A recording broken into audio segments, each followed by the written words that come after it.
Saudara dan saudari yang dihormati, perkara terakhir yang ingin saya kongsi adalah mengenai Pelan Pemulihan Ekonomi Jangka Pendek yang bakal dilancarkan bulan Jun ini oleh Yang Amat Berhormat Perdana Menteri. Mengimbas kembali Pelan Pemulihan Ekonomi Jangka Pendek merupakan fasa keempat daripada 6 fasa atau 6R.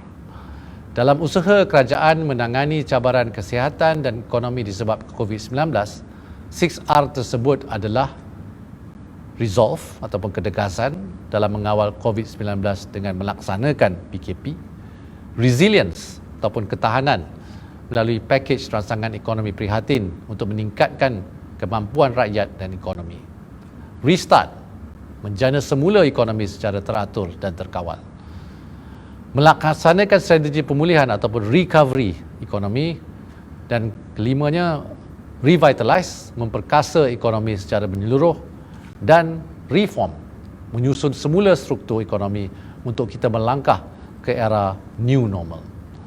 Sejak awal bulan Mei, saya dan rakan kerja Kementerian Kewangan telah mengadakan sesi libat urus bersama lebih 100 pihak berkepentingan. Ini termasuklah sektor pelancongan, usahawan sosial, industri kreatif, persatuan peniaga, teknologi dan e-dagang, pendidikan, perumahan, pembuatan, sumber manusia, perubatan swasta, perkhidmatan profesional, NGO serta pertanian dan perladangan. Kementerian juga telah menerima dan menganalisa pelbagai cadangan mengenai langkah-langkah yang boleh diperkenalkan. Saya berterima kasih kepada semua pihak dan rakan-rakan kabinet yang terlibat. Maklum balas yang diterima menunjukkan bahawa situasi yang dihadapi orang ramai dan perniagaan amatlah mencabar. Antara cabaran-cabaran tersebut termasuk bagi golongan pekerja, menurut kajian oleh Nielsen, lebih 40% pekerja yang disoal selidik melaporkan pengurangan pendapatan dalam tempoh PKP. Bagi perniagaan, menurut Jabatan Perangkaan, cabaran utama yang dihadapi adalah membayar gaji, kekurangan pelanggan, membayar sewa premis dan juga masalah aliran tunai. Dalam sektor teknologi, pelantar pekerjaan mendapati bilangan pemohon pekerja semakin meningkat, tetapi iklan pekerjaan semakin berkurangan. Setiap 4 daripada 10 pekerjaan bergantung kepada industri pelancongan yang merupakan antara paling terkesan COVID-19. Industri pendidikan tinggi yang bernilai 35 bilion ringgit kepada ekonomi negara bakal menghadapi cabaran ekoran kekangan menarik pelajar antarabangsa. Dan peniaga kecil seperti penjual kuih, peniaga pasar malam, abang gerai burger dan sebagainya tiada punca pendapatan yang tetap. Selain itu, daripada 67% pekerja yang telah kembali bekerja, masih ada lebih kurang 5 juta pekerja pelbagai sektor yang belum memulakan pekerjaan.